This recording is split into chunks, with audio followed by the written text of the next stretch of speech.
Audacity is the sound piece that we're going to use. And what you do is you go up to Audacity, and it is a little headphones piece. If you search Google for Audacity, you will get the site that it is to download. But it's actually at audacity.soundforge.net or sourceforge.net, and that's basically a big repository for free software. So if you click Audacity, here it is.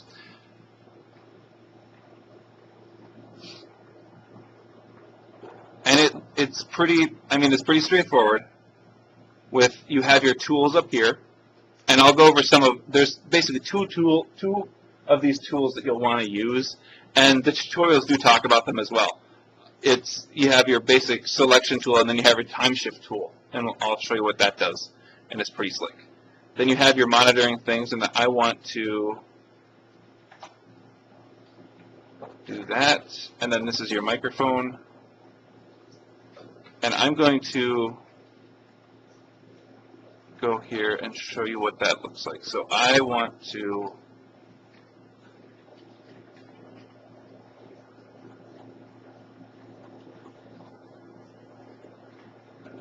okay, so what I did here is I saw that there was no bars moving. Yes? This is the program that we're using to make our video? This is okay, yeah. Sorry about that. This is the program that you're going to use to make your audio, because your audio really is the most important part of this in terms that it's you talking, it's you selling yourself. It's your voice, it's what you want to say about why you became a teacher. And so you can choose between mono and stereo. Mono is fine for what we're doing. You don't need the richness of stereo, and stereo does take up a lot of space on your hard drive. The other piece is the amount of time that you need to talk, because that was a big question last time. Really, I'm not going to say you need to talk for 2 minutes and 30 seconds. I can't give a time limit, a minimum or a maximum of why you want to be a teacher. That's up to you on how you want to say that. Generally, if you have a script or if you outline something, if you have an outline that takes up about a page and a half, that's going to be about enough information to get across why you want to be a teacher. I would strongly recommend not using a script verbatim, because it will sound like it's being read. There's because I know that you've heard people reading scripts, and you can tell when they're reading scripts. And if you're making a video on why you want to be a teacher, you probably want to make it as natural as possible, because that's going to be your selling point. Now, if you make it to a point where it's not, if you're recording and you make a mistake, that's fine. Audacity, because it is digital, you can go back and change things. You can move things around once it's recorded. It allows for a non-linear experience within a linear medium. So what I've done here is I've set my microphone in, I did this through Edit and in Preferences. I set the microphone because I knew I wanted to record off the top of this microphone. I didn't want to record off this get up here. Although these do look cheap, these are really nice microphones. On the videos, it will talk about downloading the lame encoder, which will allow for you to compress things into MP3s, which is good if you want to do something later, but for this purpose, you don't need that. It's something that it's good. You can use this to burn CDs and to change things from WAV files into MP3s pretty easily, or MP3s into WAV files. So, and I'll kind of explain that in 2 seconds here when we get going. All right, so I have my microphone set up, and then I just have one channel. I'm going to do OK. So it's my chance. Let's see here. I wanted to change this. I want to monitor the input. Okay, so now you can see that I only have one channel going on here, and I have it's going up and down right there because it's hearing my voice, and I'm talking really loud into it. So I'm going to turn down the volume, which is over here on the side. Okay, all right, maybe it's not, but we can work with this.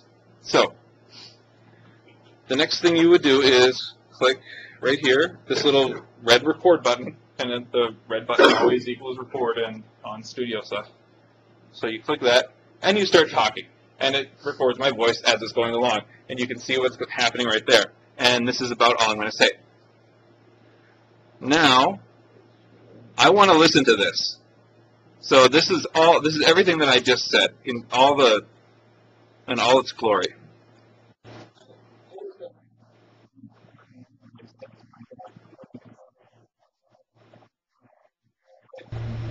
So, in my stilted, jilted way of talking, it captured everything, and this mic obviously isn't very good. So, in my opinion, because it should sound better than that.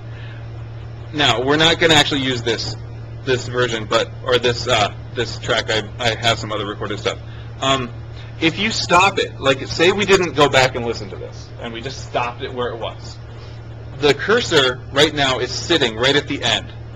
And so let's just say I spoke for like a paragraph, or I had a little section that I was going to talk about. Like when I was younger, I really liked working with kids, and it was fun to see their growth and all that nice stuff. So we got to that point, and I want to then continue. What will happen is a new track will start, and it will happen right below it. And that's perfectly okay, because these are in sync. So if I were to go back, and if I were to take the selection tool and kind of point it right there, it turns into a little pointer when you actually point or go into the piece. Let's actually move it right there.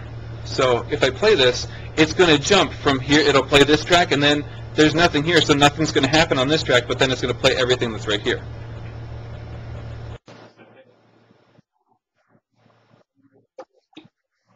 So it's nice in that way, but it's confusing in other ways, because it's like you start having all these tracks together.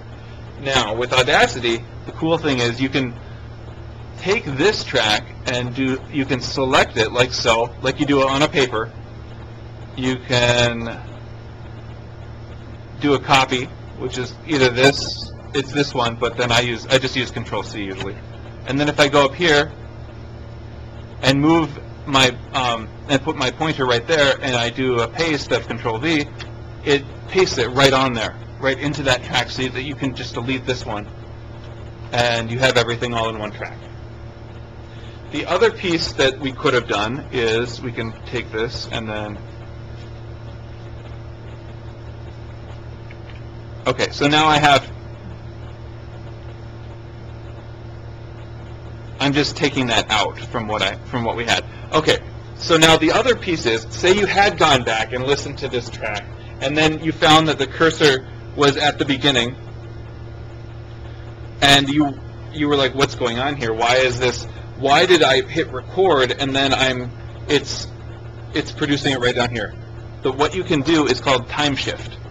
You can take that little double arrow shift, move it to the beginning here, and then you can move the track over